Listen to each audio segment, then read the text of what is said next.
Hey, so today I wanted to talk about eating socially on a low-fat raw vegan diet. This comes up a lot in terms of questions people ask me. When you're someone who's eating mostly fruits and vegetables as their diet and you're hanging out with your friends and family who don't, how does this work? There's a lot of different dynamics that come up and it can cause people a lot of stress. So want to make the process a little easier, a little smoother, give you some tips from my experience. And the first thing that I want to talk about is this is really going to be as big of a deal as you want to make it. If you're going to be really stressed out about it, really fussy, really dramatic, your company, whoever you're hanging out with, is going to pick up on this. They're going to tune into this energy of, oh my gosh, what am I going to eat? Is that going to be enough? That's not okay. Da, da, da, da. However you're feeling, they're going to be stressed out about it and it is going to be an issue. And it really doesn't have to be an issue at all. Another thing that I wanted to talk about right off the bat is really know that you don't have to compromise your diet for social events. I've had success on 80-10-10 only because I've kept it a priority in my life. And this doesn't mean that having it a priority doesn't mean that it takes over my life. But I just know that when I'm feeling my best, and I do when I'm on 80-10-10, when I'm feeling my best, I'm going to be more of an enjoyable person to hang out with for my friends and family anyways. So it's really worth any effort that there is. And also know that, good friends, at least my friends at this point, don't really care about what I eat because friendship is more important than food anyways. So if you have good friends, they'll get over it. They'll learn to live with all of your weird habits and fruit boxes and cases that are in your kitchen. Some things that you can say to get out of a situation, if somebody's offering you something kind of in passing, like a baked good or something you clearly won't eat. And some options are just saying, if they say, hey, would you like some cookies? I just baked some cookies. And you can just say, no, I just ate, so I'm good. Thank you so much. No thanks, I'm vegetarian. Don't even get into low-fat raw vegan. I have a lot of allergies and sensitivities, so I better not, but thank you. I'm on a diet, but thank you. My doctor right now has me on this special meal plan, so I better not. Thank you, though. Oh, no, but thank you for offering. It's okay to say no. I know a lot of people struggle with this fear of not wanting to offend somebody, and I just have to say that if you're coming from a really genuine place and you're being very gracious about it, it's gonna be okay, and ultimately they'll forget about it. And one thing I know, this has come up in my life where how grandmothers are, they always want to feed you, and maybe it's not the best stuff, it's cookies or baked goods or stuff that they really made from the heart, but is now not in line with your health regimen. And I had to learn to just be gracious with my grandmother and say, like, no, thank you for your homemade pierogies. The rest of the family is going to enjoy them, but I'm going to have my salad. And, we had discussions about it. And now it's come to a place a few years down the line where now she says, Kat, you know what I have for you? I have some cut up papaya. Do you want some cut up papaya? And now it's come to this place where I don't have to say no anymore. I can say, yes, I would love some, bring it on, And we now have the same relationship of getting to share food, but it's just in a different, healthier way. And so it's a process, but it sometimes has to begin with you saying no and not feeling bad about it and just being really gracious and kind. So going out to restaurants.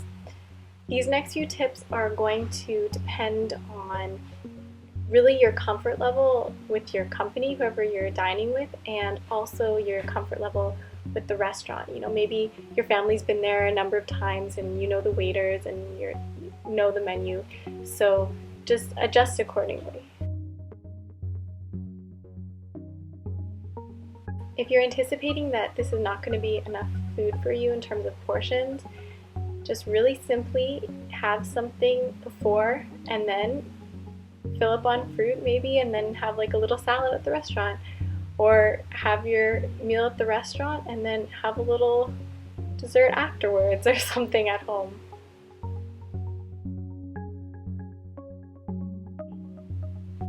Bring your own dressing.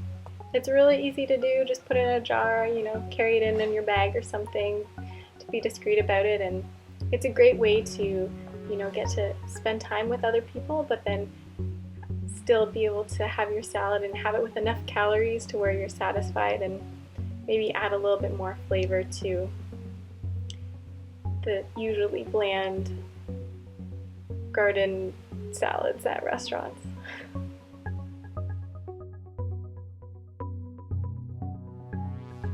Bring your own salad.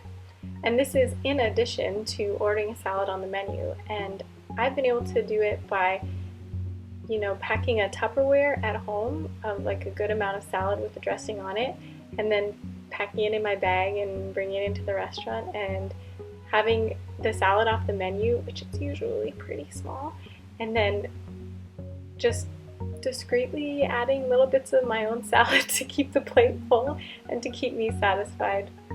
It's not a technique for everybody, but I've been able to do it. Usually I like sit in the corner away from plain sight.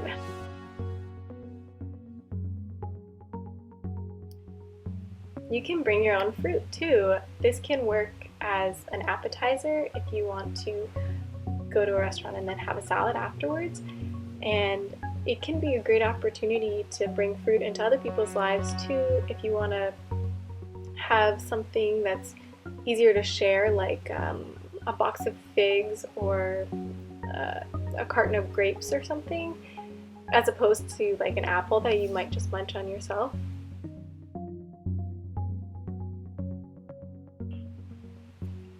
Many times I've also gone to hang out with my friends and they want to go eat at a restaurant, and I'm hungry, so I bring my bag of fruit in my backpack or in my purse, and I'll go to the restaurant and not order anything. I'll sit in like the most discreet chair there is, maybe near the wall or the corner, and I'll just slowly take one fruit out, nibble on it, put the refuge back into another plastic bag in my backpack, and just enjoy my company, because ultimately that's what it's about. And that way my friends are satisfied, I'm satisfied because I'm able to do my mono meals, and it's not really about hiding anything. Like, I'm very proud to be a low-fat raw vegan, and I do want to share it with people, but sometimes it's just, not the right time to call attention to it, and I don't want to be disrespectful of the restaurant, and I also don't want to make anybody else feel too uncomfortable or judged or intimidated by like a huge bowl of my fruit, or like that. So that's just one option. Ordering at restaurants. What to order and how to order it. If you're going to be going out with your friends for breakfast, I would say make sure that you're going to a place that has some fresh juice options that can be really good, or fresh smoothies, and just be double check about the ingredients on the smoothies, because a lot of places like to add things like yogurt or sugar or honey to the smoothies. And then the final option that I've encountered is doing a fruit plate, getting a fruit plate and even ordering like 2 or 3 servings, but having it come on like one large plate. That can be good too.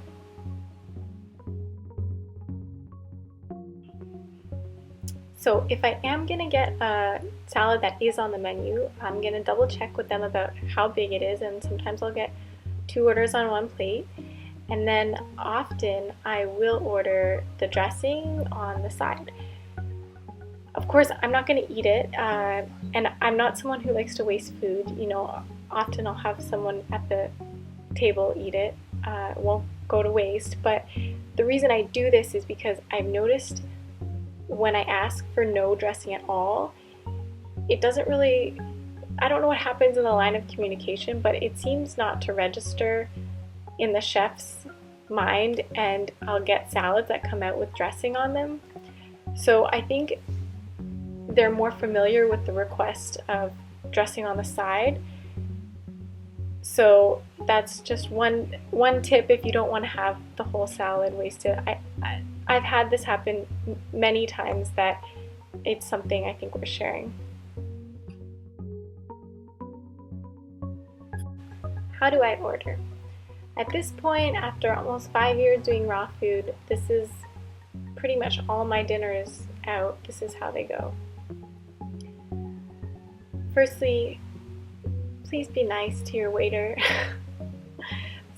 So much of the time we get caught up in our own stuff and we forget to be gracious and kind in these situations, especially if we're hungry.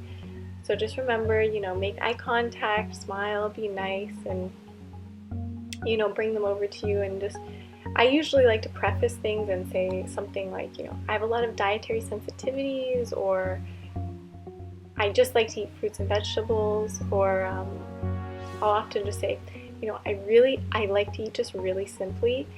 So I'll follow up by saying, I was looking at your menu and there's a lot of yummy vegetables that I see here, and I'm wondering, could I just customize my own salad? Is that okay?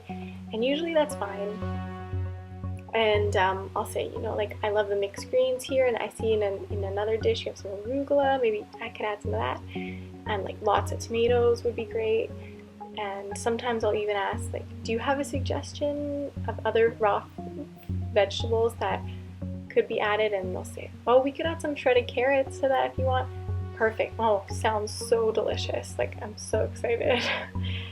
And then when it comes to the dressing, usually I'll just say, hey, could I just have a lemon on the side and I'll squeeze that on top?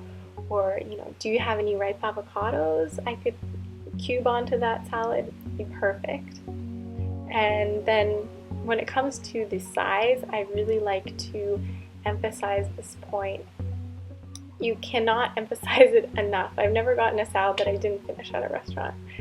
And it's really important for them to know what you're looking for. So communication is really important. So I like to say hey, could you bring me one this big?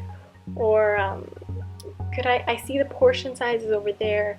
Could I get 3 portions, but just on one large plate? That would be awesome.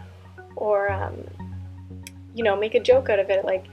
Can you bring me a salad that you don't think I would be able to finish? That kind of thing. Or even I've said bring me a salad that you might serve to five people, and usually that's enough to really satisfy me. So just be really gracious about it, and usually I've never had an issue. There's no reason I've had to compromise my diet for eating out dinner with my family or friends.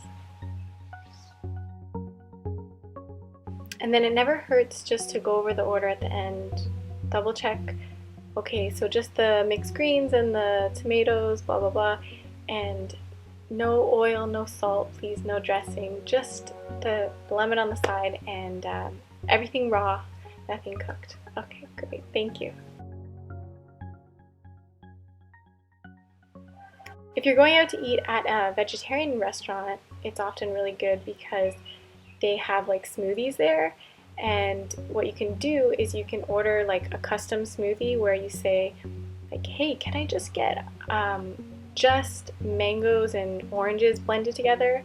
Or even I know this is gonna sound weird, but can I get some mangoes and red peppers and maybe some basil blend it together, and then you get that as your drink, and that comes, and then you get the salad as well. And then once you have it all together, you can just pour your drink dressing on top and still have the calories and the taste that you want.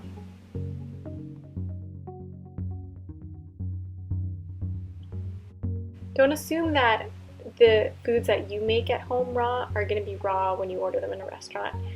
Things like guacamole or salsa, for example, I've seen some pretty inventive ingredients in restaurant guacamole. Things like salt and oils, vinegars, hot sauce, roasted garlic, roasted peppers, roasted tomatillos, and then things like preservatives, which you probably don't want to be including in your diet right now or ever.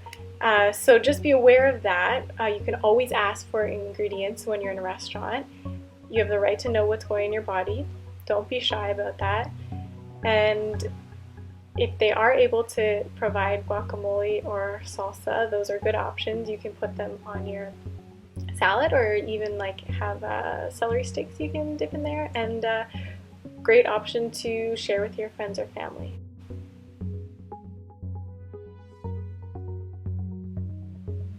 If you have to go to a party, usually at these kind of functions, they have these raw platters of cut up fruit and cut up vegetables, and I've actually had some really good meals at party functions because it's like everybody else is flocked over to the chips and dip, so you get like all of this raw food to yourself. But if you're not sure that that's going to be available for you, then you can bring the raw platter and have your favorite seasonal fruits and veggies available to share with your friends there.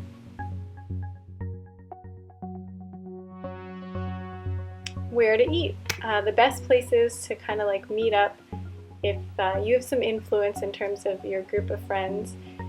Some things you can suggest are going to buffets. Need I say more? It's perfect.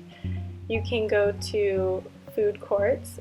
That's a great option for everybody to kind of like get what they want from all the different places. I know there's like juices and smoothie stands at the mall and salad, and you can even bring your own stuff and then all come together and sit at the same table. Whole Foods or another grocery store where they have like a hot bar and a salad bar, and so your friends can be happy, you can be happy, you come together and sit at the same table. You can go to vegetarian restaurants. You can host a dinner and actually introduce your friends to this lifestyle. Prepare some zucchini spaghetti and get them hooked. You can have a potluck, that way everybody's happy. You are bringing your own dishes, they're bringing their dishes. You can do like a farmer's market meetup where you say, hey, let's like do our shopping together, and then you can chow down on some food after in the park together. I love picnics, and it's just a great opportunity to combine so many loves, nature and friends and food, and really celebrate being outdoors and being in each other's company. You can do fruit lucks, and of course this would be mostly with other 80-10-10 people, and that's become more and more popular and a great way to socialize. If you have the availability, you can go foraging with your friends. Another thing that I would say is don't take a non-raw foodie to a raw food restaurant. Nobody's going to be happy.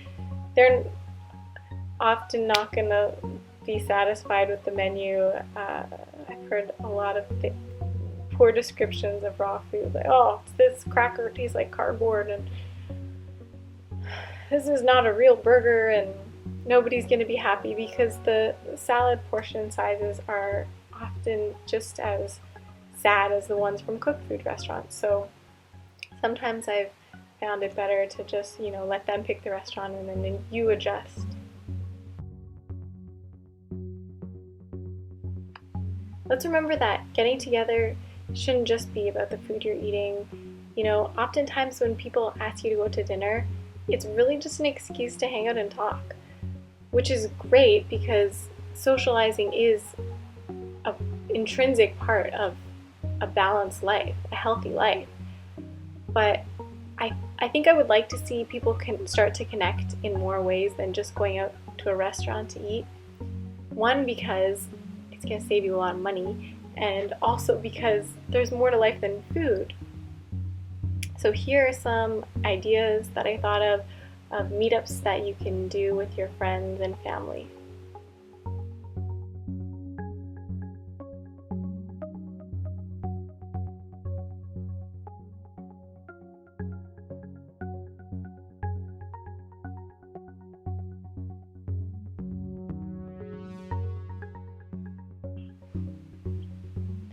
I've had a lot of success on a low-fat raw vegan diet, and I've been able to do so for myself and for others because I have enough recipes to keep things interesting, to help me with the transition to doing mono meals and to help with any cravings that come up. And I'd love to share them with you. I have some ebooks available that I'll link here if you're interested.